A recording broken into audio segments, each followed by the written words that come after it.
They say every girl dreams of a white wedding. But for me, that white dress felt like a burial shroud. I wasn't being married. I was being traded. My father sat across from the most dangerous man in the city, shaking as he pushed a contract toward him. "She's yours," he whispered. And just like that, my life ended, and my nightmare began. But little did I know, the man who bought me had secrets that were far darker than the debt he had paid. The morning started like any other, or so I thought. The sun was peeking through the dusty curtains of our old townhouse, and I was busy highlighting my biology textbook for the finals. My biggest worry was whether I'd pass the exam. I had no idea that by sunset my biggest worry would be staying alive. I was 21, full of dreams about becoming a doctor, unaware that my father had already gambled those dreams, away in a high-stakes poker room downtown. I heard a crash downstairs. It wasn't the usual sound of my father dropping a glass. It was the sound of heavy boots and raised voices. When I ran to the balcony, I saw 3 black SUVs parked outside. Men in suits, looking like they belonged in a government agency or a mafia movie, were standing guard. My heart hammered against my ribs. We were poor, but we weren't black SUV poor. "Elena, come down here!" My father's voice cracked. It was a sound of pure terror, a sound I had never heard from the man who used to be my hero. When I walked into the living room, the air felt freezing. Sitting on our old, frayed sofa was a man who looked like he belonged on the cover of a high-fashion magazine, yet he radiated an energy so dark it made my skin crawl. Alexander Sterling. I recognized him instantly. He owned half the city. He was the man who turned failing companies into gold and crushed his enemies without blinking. He didn't look at my father. His eyes, a piercing metallic gray, were locked on me. He didn't say hello, he didn't smile. He just checked his platinum watch and said, "She'll do. She has her mother's eyes.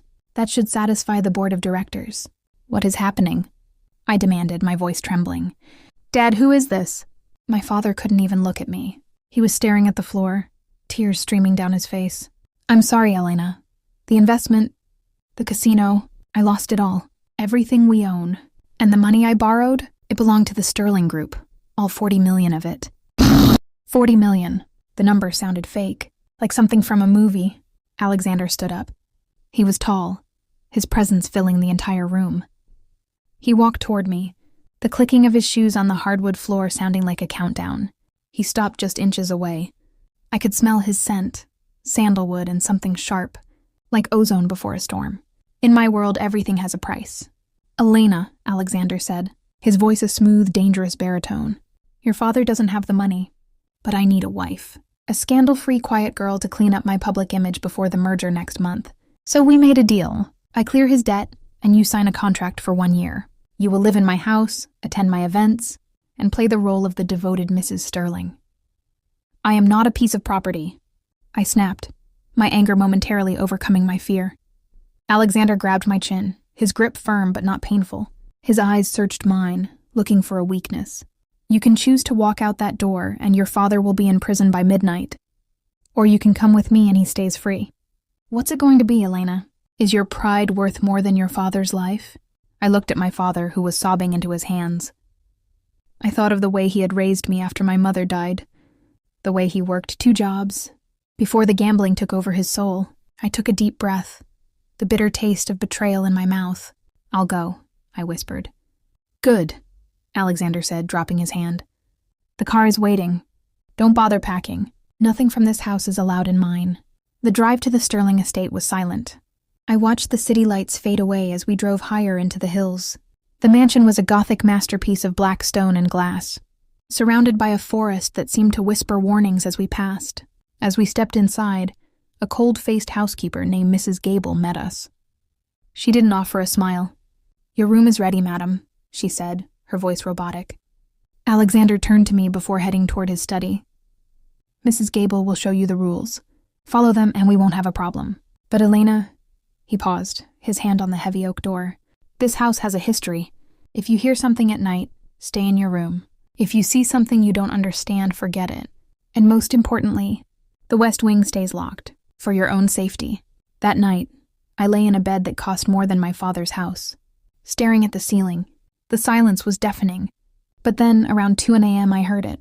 A soft, rhythmic scratching sound. It wasn't coming from outside. It was coming from the floorboards directly beneath my bed. Scritch, scritch, scritch. I leaned over the edge of the bed, my hand trembling as I reached for the flashlight on the nightstand. I shone the light under the bed, expecting a mouse or a draft. But what I saw made me scream silently. Someone had carved words into the underside of the expensive mahogany bed frame. "He is not who he says he is. Run." Suddenly, the door to my room flew open. Alexander stood there, his shirt unbuttoned, his hair messy, and his eyes wild with a look I hadn't seen before. "I told you to stay in bed," he growled, stepping into the room. "Why are you screaming?" I pointed at the carvings, but when I looked back, they were gone. The wood was perfectly smooth. I rubbed my eyes, feeling like I was losing my mind. There were words, I stammered. Alexander walked over, looked under the bed, and then looked back at me with a chillingly calm expression. "You're tired, Elena.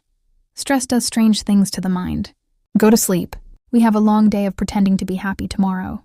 But as he turned to leave, I saw something he didn't intend for me to see. On the back of his neck, just below his hairline, was a fresh, bleeding scratch mark, the kind made by human fingernails. My blood ran cold. Was he keeping someone else in this house? Was I the next victim? The next morning, the romance began. Alexander insisted we have breakfast together in the grand dining room. The table was 20 feet long, and we sat at opposite ends. It was ridiculous. "We have a charity gala tonight," he said, cutting his steak with clinical precision. "You will wear the red dress I sent to your room. You will smile. You will hold my arm. And if anyone asks, we met in Paris and fell in love at first sight."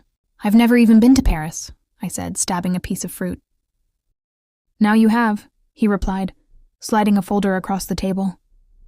"Read this. It's your new life. Your favorite color is emerald green. You love opera, and you think I'm the most charming man you've ever met. You're a monster," I whispered. He finally looked up, a ghost of a smile playing on his lips. "A monster who just paid $40 million for your company. Elena, at least pretend to enjoy the food." As the day went on, I felt like a bird in a gilded cage. I tried to explore the house, but every time I turned a corner, Mrs. Gable was there, watching me with those dead eyes. I tried to open the door to the west wing, but it was locked with an electronic keypad. But then I found it. A small silver key dropped near the garden entrance. It looked old, nothing like the high-tech locks Alexander used. I hid it in my pocket just as I heard his footsteps. At the gala that night, Alexander was a different person. He laughed, he charmed the investors, and he kept his hand firmly on the small of my back. To the world, we were the perfect couple. But every time he touched me, I felt that same spark of electricity. A mix of fear and something I didn't want to admit was attraction. "You're doing well," he whispered as we danced. His hand was warm through the silk of my dress. "I'm a good actress," I retorted. "Are you?" he asked, pulling me closer until our chests were touching. For a second, the mask slipped, and I saw sadness in his eyes. Deep, agonizing sadness. "Elena, don't go looking for things you aren't prepared to find." "What are you hiding, Alexander?" Before he could answer, a woman approached us.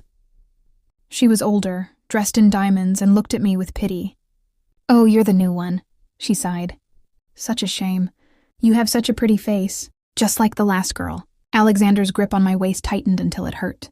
"That's enough, Clara," he said, his voice dropping to a dangerous whisper. As we drove home that night, the atmosphere was suffocating. Alexander stared out the window, his jaw clenched.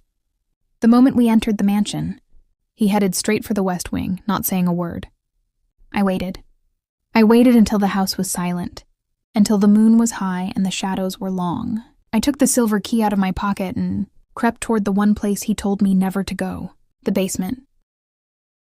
The door was heavy oak, hidden behind a tapestry in the library. My heart was beating so loud I thought the house itself would wake up. I put the key in the lock. It turned with a satisfying click. I pushed the door open and stepped down into the darkness. The air smelled of old paper and damp stone. I turned on my flashlight and scanned the room. It wasn't a dungeon. It was a library. Thousands of files, photos, and newspaper clippings pinned to the walls.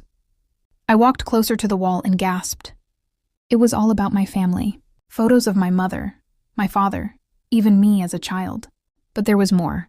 Newspaper clippings from 20 years ago about a car accident. An accident involving the Sterling family. My father hadn't just lost money to Alexander. He was involved in the death of Alexander's parents. Suddenly, the lights flickered on. I spun around, my heart stopping. Alexander was standing at the top of the stairs, looking down at me. But he didn't look angry.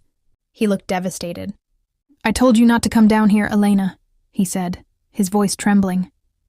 "Now you know the truth. I didn't buy you to save my image." He walked down the stairs step by step until he was standing right in front of me. He took the flashlight from my hand and shone it on a photo of my father. "I bought you," he whispered, "because I'm going to use you to destroy him. Just like he destroyed me."